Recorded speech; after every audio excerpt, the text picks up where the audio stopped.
Roland-Garros s'est achevé il y a peu de temps avec à la clé une finale 100% espagnole et une victoire de la star internationale du tennis, Rafael Nadal. Wimbledon démarre. Un des points communs de ces deux tournois du Grand Chelem, aucun Algérien présent sur la liste des qualifiés. Où en est le tennis algérien? Pourquoi aucun nom n'émerge sur la scène internationale? Nous allons tenter de comprendre éléments de réponse dans ce reportage.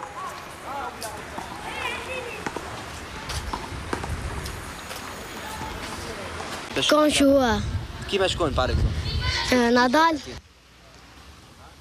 Vous avez des joueuses que vous aimez? Oui. Sharapova, Azarenka. Qu'est-ce que vous voulez devenir plus tard? Une grande joueuse de tennis. Vous voulez gagner un tournoi Grand Chelem? Oui. Par exemple? Roland-Garros. Roland-Garros, Nadal, Sharapova et Azarenka, ce sont les noms qui résonnent aux oreilles de nos jeunes joueurs de tennis.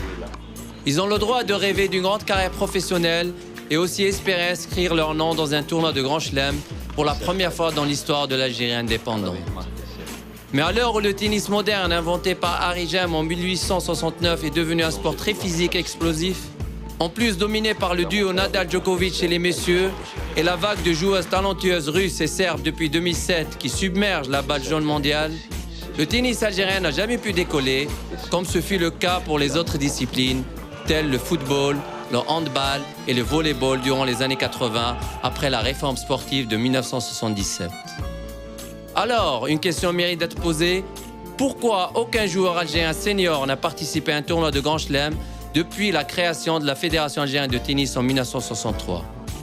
C'est ce que nous allons essayer de comprendre à travers notre enquête. J'ai créé les écoles de tennis. J'ai créé l'école de tennis ici en 1966. Avant de venir, je suis Constantinois. À Constantine, j'avais l'école de tennis quand les Français sont partis. Et à partir de là, je me suis basé sur les écoles de tennis algériens. Malheureusement, on n'avait pas de moyens. J'ai créé des raquettes en bois chez le menuisier pour faire des écoles de tennis. Malheureusement, on m'a dit que je faisais un travail de queue-leu. Alors bon, j'ai compris qu'est-ce que ça veut dire le queue-leu. On fait n'importe quoi et n'importe comment. Malheureusement, j'ai sorti des champions. Vous pouvez me citer des noms? Le Ben Abiles, qui a entraîné Andy Roddick, il est sorti de ce club-là. Il est sorti de Badjara. J'avais ma fille qui avait le même âge, elle était championne d'Afrique, elle était parmi les 10 meilleurs joueurs mondiaux juniors. Elle était classée dans la 8A. Et dans le club d'Hydra, quand même, il y avait les Bouchabou, il y avait les Amières. Vous allez bien? Ça va, c'est bien. C'est réciproque, ça se passe bien, la santé, ça se passe bien. Alors, on va y aller. Oui.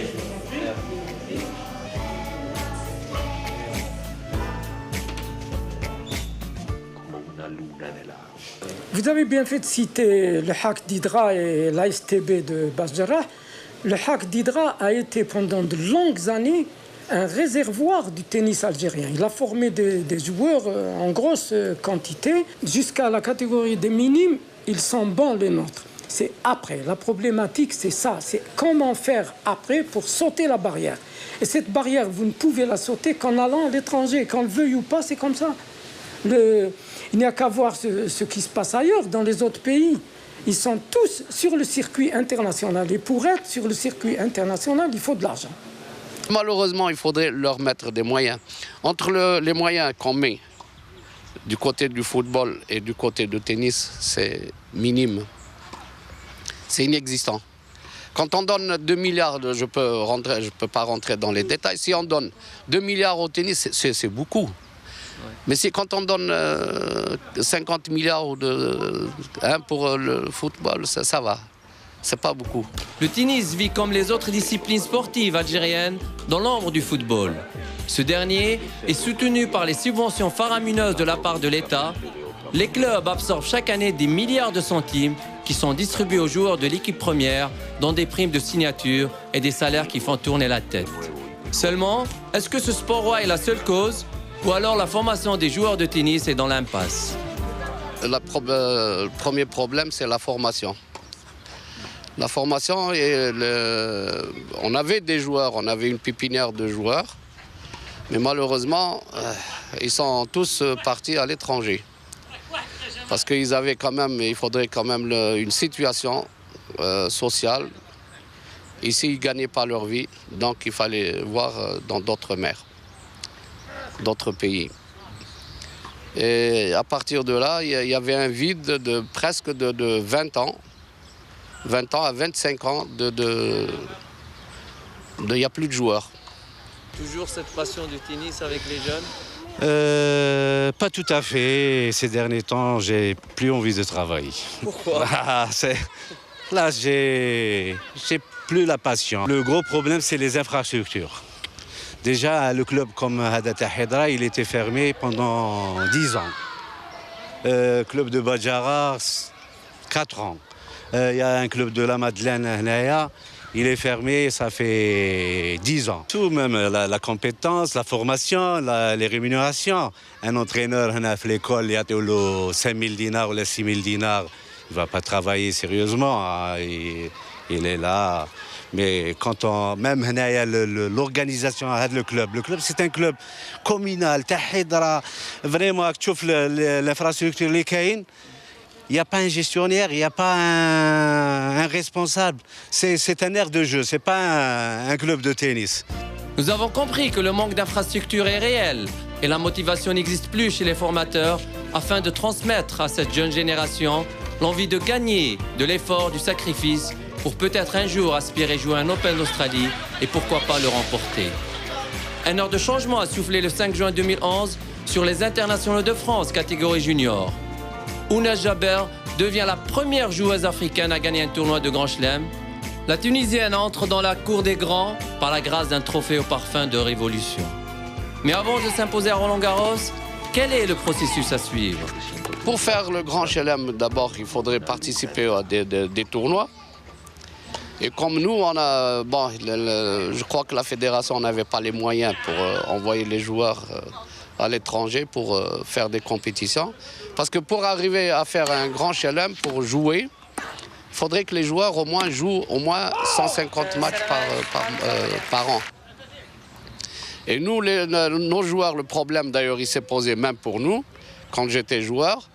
On s'entraînait pendant 9 mois et on jouait pendant 2 mois ou 3 mois de compétition. Et ça, c'est la mort d'un sport. Et on peut pas sortir des joueurs comme ça, avec la baguette magique. Même si la fédération elle a mis des moyens à l'époque, elle a envoyé 4-5 joueurs à l'étranger et qui malheureusement ils n'ont rien. Ça suffit pas. Ça suffit. Avec les moyens qu'on a donnés à la fédération, on envoie 1 ou 2 joueurs. C'est comme si il y a un poisson dans le bassin, quoi. Il faudrait des centaines de joueurs. Et comme on n'avait pas le nombre de joueurs ni de joueuses, on ne peut pas avoir de champions. J'ai connu des joueurs à l'époque, à la STP, comme les Rouli, les Mahmoudi, les Qadiri, le Haraj, le Srer, etc. Parmi eux, ils ont eu des bourses à l'étranger. Mais malheureusement, aujourd'hui, on ne les retrouve plus sur le circuit. On ne sait pas ce qu'ils sont devenus. Bon. Eh bien oui. Là, il y a deux joueurs et 2 joueuses qui ont bénéficié de bourses de formation, mais malheureusement, c'est une tentative qui a été faite, mais qui n'est pas allée jusqu'au bout. Et quand je dis aller jusqu'au bout, c'est-à-dire à atteindre le niveau mondial. On a eu Ferial Srer qui a été classé 250e mondial. C'est bien d'être 250e, mais enfin, vous savez, au niveau mondial, si vous n'êtes pas dans le top 50, vous n'existez pas. En 1994, j'ai demandé une bourse qui a été refusée. Pour l'instant, je ne sais pas pourquoi. Et je devais partir en Espagne. Même, ils m'ont fait un prix parce qu'ils m'ont testé pendant 15 jours. Et ça n'a pas marché. 94, une bourse prise en charge totale. Totale. Vous avez demandé à qui? Au niveau du comité olympique. J'ai déposé au niveau de la fédération. De tennis? De tennis, bien sûr. C'est qui a refusé à l'époque? Je ne sais pas, peut-être c'est le comité olympique. Ils m'ont dit c'est le comité olympique à l'époque. Le président du comité olympique? Je ne sais pas. Pour vous le dire, je ne sais pas. Je ne sais pas. C'est quoi les causes? Moi, j'avais plus de 17 ans. J'avais à l'époque 20 ans. Refusé. C'est ça le Ouais. prétexte. Ouais. Et ça vous a fait mal? Très très mal, très très mal. Parce que j'avais en Espagne, qui me chie en Espagne, ils m'ont testé pendant 15 jours. Ils étaient très satisfaits. J'avais battu de très très bons joueurs le thème. Et ils étaient sûrs que j'allais être dans les 100 premiers en 2 ans. J'avais pas les moyens. Parce que à Bac, le tennis, ça coûte cher. Les entraînements TAC, l'hébergement, les déplacements, les frais d'entraînement, et j'avais pas les moyens pour payer tout ça. Donc ça m'a cassé. Ça m'a brisé un petit peu. Vous en voulez aux personnes qui vous ont... Ouais. Je dis que non, oui, bien sûr. Parce que je suis passé à côté d'une carrière. Là, et tout le monde a dit, même l'ancien président de la Fédération internationale, M. Philippe Chatrier, sur le journal L'Équipe les années 90. Donc, qu'est-ce qu'il a dit? Il a dit, on fait un Algérien un bon élément qui peut aller très loin et m'a donné la chance. Il m'a vu jouer championnat d'Afrique des jeunes juniors. Là, même maintenant, je suis très touché. Quand j'en parle, je suis touché.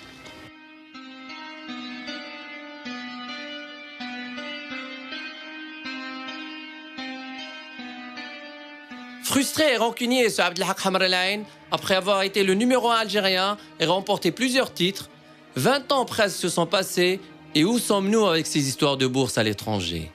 L'école Bollettieri, qui se trouve aux États-Unis et qui a sorti de grands champions à l'image de Pete Sampras et André Agassi, n'est plus à présenter pour nos 4 boursiers de l'époque. Combien sont-ils dans le cas de Hamr El Ain? Sommes-nous dans le choix de l'excellence et la performance afin de représenter l'Algérie par la meilleure des manières et ainsi inscrire les plus belles pages du tennis algérien à travers le monde, ou dans un choix bureaucratique et clientéliste? Une logique s'impose, car derrière chaque petit joueur ambitieux, il existe des parents qui suivent leur progéniture sur les cours, dans des villes et parfois à l'étranger pour certains lorsqu'ils en ont les moyens. Ce qui nous interpelle à dire, c'est que le tennisman algérien n'est pas protégé, il n'a pas de statut et ne peut pas vivre de son métier. Donc, quel est le choix des parents? Oui, je suis venue pour encourager ma fille. Elle est en quart de finale. Pour faire un choix, moi, je préfère qu'elle continue ses études. Mais pourquoi pas les deux? Si elle arrive à joindre les deux bouts, c'est très bien. Pour le moment, on n'a rien vu d'extraordinaire. C'est vrai qu'il y a le national, mais après le national, je ne sais pas. En tout cas, pour le moment, on n'a pas vu une vedette Agda. Elle a joué le mondial ou là, je ne sais pas qui m'a Serena Hadik. Vous êtes le papa de la petite? Oui, je suis le papa de Amina. Et puis, je suis très content parce qu'elle s'épanouit d'abord au tennis. On a commencé au tennis pour qu'elle s'épanouisse. Et puis là, elle est rentrée dans la compétition dès son jeune âge. Je vous signale qu'elle est née en 2004. C'est une poussine première année. Et elle aime beaucoup le tennis. Comment vous la voyez d'ici 15-20 ans? Là, c'est une question un peu délicate. Pour le moment, je la vois, j'aimerais bien qu'elle joue avec plaisir, qu'elle apprenne le tennis. Et puis, pourquoi pas, avec l'aide de tout le monde. Vous la voyez première joueuse algérienne qui va participer à un Roland-Garros senior? Pourquoi pas. Vous êtes ambitieux? Oui. Si je n'étais pas ambitieux, si elle n'était pas ambitieuse, on ne serait pas là. L'ambition est une chose et la réalité du terrain est une autre. Même si le père de la talentueuse Amina nous a confié hors caméra qu'il dépensait la moitié de son salaire afin que sa fille ne manque de rien sur le plan matériel, même s'il a 2 autres enfants à nourrir. Les parents font d'énormes sacrifices, mais à un certain moment, la réalité les rattrape. Un joueur de tennis coûte cher. Et c'est en toute logique qu'il tranche entre le sport et les études. C'est dur de prendre une telle décision, mais peut-être l'espoir de continuer à pratiquer son sport favori et de devenir champion réside dans l'une de ces solutions. Incontestablement, c'est d'abord l'argent. Une subvention que l'on peut donner à une fédération, si elle ne peut pas prendre en compte cet aspect des tournois à faire à l'étranger, eh bien, une subvention pour tourner en rang ici, ça ne suffit pas. Il faudrait que les autorités s'impliquent en sachant qu'un joueur de tennis peut être un ambassadeur pour le pays. C'est un sport individuel et lorsqu'il va à l'étranger, il joue au nom de l'Algérie. C'est l'Algérie qu'on voit. Quand on a eu Lamine Wahab, il a fait connaître le tennis algérien en jouant Wimbledon et Roland Garros. Si on tourne en rang chez nous, on ne sortira pas de là. d'académie à l'exemple de Aspire, une académie où l'athlète de performance, sport et études, sport et études, c'est ça, voilà. Bien sûr, l'une des solutions primordiales d'abord pour que l'athlète algérien, le jeune algérien puisse progresser dans cette discipline. Sinon, ce n'est pas possible. On a essayé de faire des choses, mais par manque d'installation, bien sûr, il y a un grand manque d'infrastructures ici en Algérie. Parce que, c'est vrai, un club pareil comme Badjara, elle a fait sortir de grands joueurs. Mais ça ne suffit pas que le joueur reste à l'échelle nationale, reste à l'échelle africaine. Voilà, juste à l'échelle africaine, parce qu'on a eu quelques joueuses et joueuses liées à l'échelle africaine. Ça n'avance pas. Il faut arriver à faire en sorte que l'entraîneur de tennis puisse vivre de son travail. Alors, à partir de là, faire beaucoup de tournois, mettre de l'argent en jeu, ça pourrait donner quelque chose, mais il y a vraiment un gros travail à faire en matière de formation. Donc on a de très bons joueurs, mais il faut les prendre en charge. Qui chauffe les Tunisiens avoir une joueuse qui gagne Roland Garros Junior ou l'autre يدخل في les 100 premiers ou il a les grands chelems, ça me touche parce que j'aime mon pays et je veux نشوف un Algérien un jour faire. Il faut prendre en charge les jeunes. Je demande l'autre. En plus, ils donnent plus de moyens au foot. Je comprends parce que le foot c'est un sport populaire en Algérie, mais il y a d'autres sports aussi comme le tennis, le judo, le basket, tous les sports. Il faut les prendre en charge aussi. Il y a les moyens. Sinon, gars, ils vont arrêter parce que les jeunes, ils arrêtent le tennis, il n'y a pas d'avenir. Le tennis algérien a besoin d'une réelle révolution et une restructuration répondant aux exigences du haut niveau que sont le travail, la rigueur et la compétence, avec des infrastructures modernes, une logistique adéquate et une médecine sportive à jour. Les athlètes de performance ne pourront jamais être des champions si ces conditions ne sont pas réunies. Pour que notre tennis produise des joueurs exceptionnels, de la trempe des Nadal, Federer et Sharapova, il faudra une réelle volonté politique, économique et sportive. ربحتي تورنوا ولا مازال؟ في SPTT. واه خسرتي؟ لا ماني نقول لك خطرة في SPTT ربحت رانيا ومع بدرة خسرت. علاش خيرتي التنس؟ ها؟ ما غتش نبغيه. تبغيه؟ شنو كي باغي تولي بلو تار كي تكبري؟ شامبيون. شامبيون؟ على الجيري؟ وما كاينش شي جوز تبغيها تاع؟ تشوفي لا تيلي؟ كي تشوفي لا تيلي شكون هي اللاعبة اللي تبغيها؟ اللي تعجبك؟ اللي تعجبك؟ تعجبني؟ ويليامز. Je te siento temblar contra mí como una luna en el agua.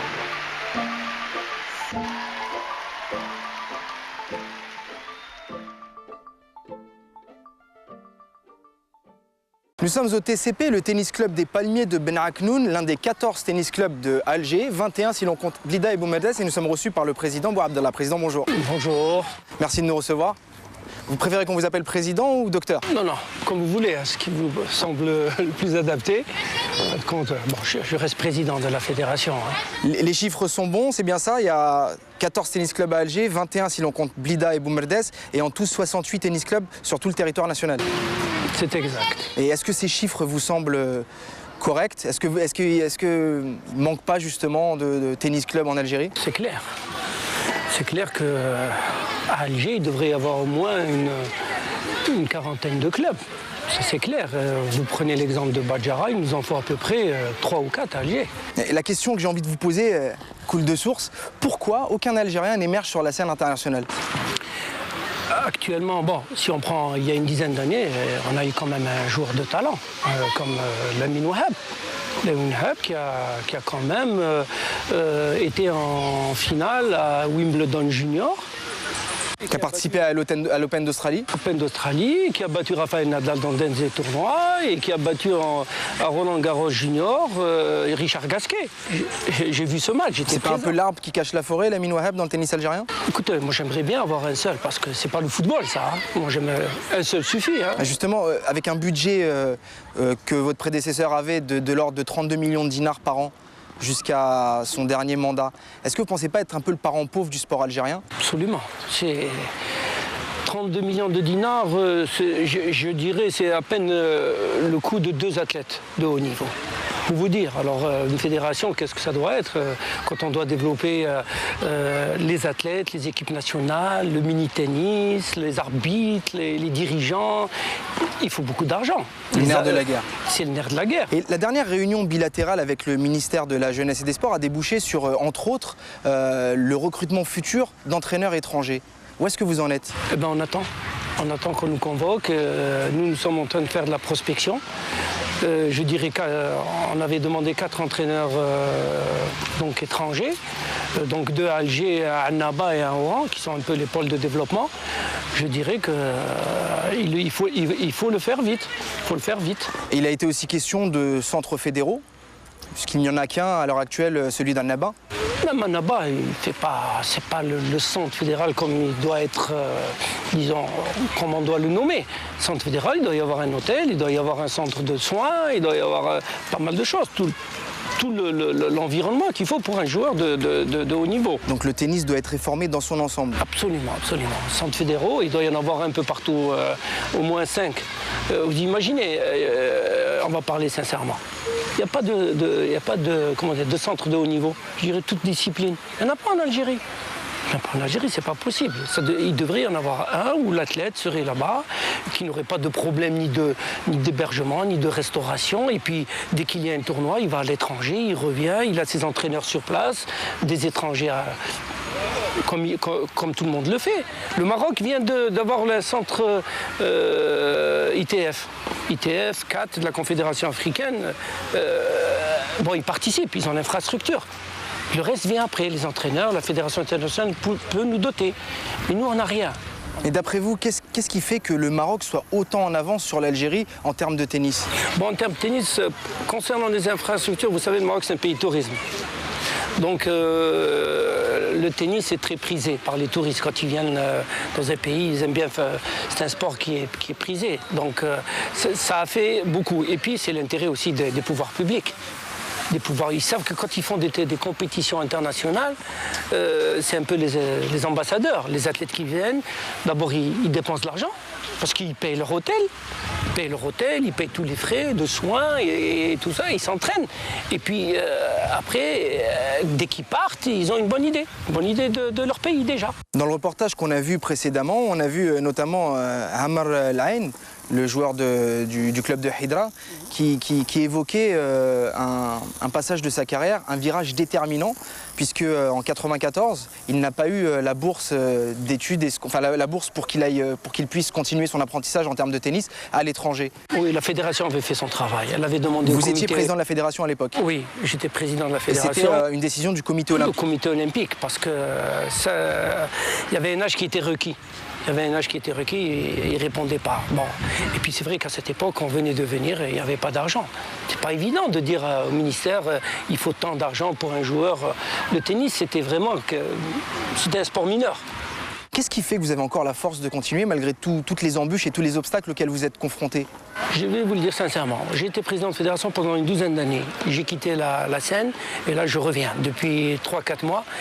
D'abord, il y a la passion. La passion, il faut savoir que j'étais joueur de l'équipe nationale. Donc j'ai même fait une Coupe Davis. Donc il y a ce côté. L'autre côté, c'est un peu le challenge. Je me dis maintenant, avec les sponsors qui arrivent, il y a des gens qui s'intéressent. Donc il faut aller vers eux. Je dis qu'il y a peut-être un espoir. Le ministère, actuellement, la première réunion bilatérale, je pense qu'il y a de bonnes choses. Mais pour l'instant, rien n'a été concrétisé. Mais on attend la concrétisation. Voilà. Moi, tant qu'on ne voit pas sur le terrain l'ambition, vraiment qu'on signe des documents, qu'il y ait des instructions fermes, là, on y croira. Pour le moment, nous essayons, d'ailleurs, c'est ce que j'ai dit, n'attendez rien de nous pour les résultats. Actuellement, on s'occupe des jeunes. Je suis persuadé, avec ce que j'ai vu un peu partout sur le territoire national, que d'ici 4 ans, on aura de bons juniors. Mais en attendant, il faut réformer, il faut refaire, il faut rénover, à l'image du tennis club de Biskra qui est dans un état déplorable, malgré l'intérêt de la population de cette ville pour ce sport. Absolument, ça a été d'ailleurs le premier tournoi international, c'est le tournoi des Ibans, il s'est déroulé à Biskra. D'ailleurs, c'était un club intéressant Pour la seule raison, c'est que l'hiver, il faisait très froid ici, il pleuvait, on allait jouer là-bas, il faisait beau. Donc et puis c'était un pôle de développement, les capacités physiques des gens de Biskra et tout ça, donc on y pensait vraiment. Je viens de faire une correspondance au Wali pour revoir complètement, parce qu'on ne peut plus jouer, c'est même dangereux même de jouer. D'ailleurs, j'ai donné des instructions pour que personne ne puisse pratiquer le tennis là-bas. Le Wali, apparemment, a convoqué le directeur de la jeunesse et des sports, et je pense que c'est en bonne voie. Je crois qu'il va y avoir une inscription pour refaire ce club. Mais même cela, c'est pas suffisant. Il faut créer... Nous avons ce problème, c'est dès qu'il y a un club, on essaie de rénover, mais on ne crée pas d'autres. En fait, on est plus dans la réaction que dans l'action. Absolument, absolument. Il n'y a pas de politique claire qui dit que, voilà, Alger, je vais faire quatre clubs de haut niveau, dont un qui peut répondre à des compétitions internationales, même des 500 000 $, et qui ferait rentrer de l'argent à l'Algérie. Quand vous faites un tournoi comme au Maroc, le trophée Hassan II, c'est des tournois pratiquement de 500 000 $, d'1,5 million de dollars. Vous avez des joueurs de haut niveau, vous avez la télé qui vient, d'étrangers qui payent. Donc ça fait rentrer de l'argent.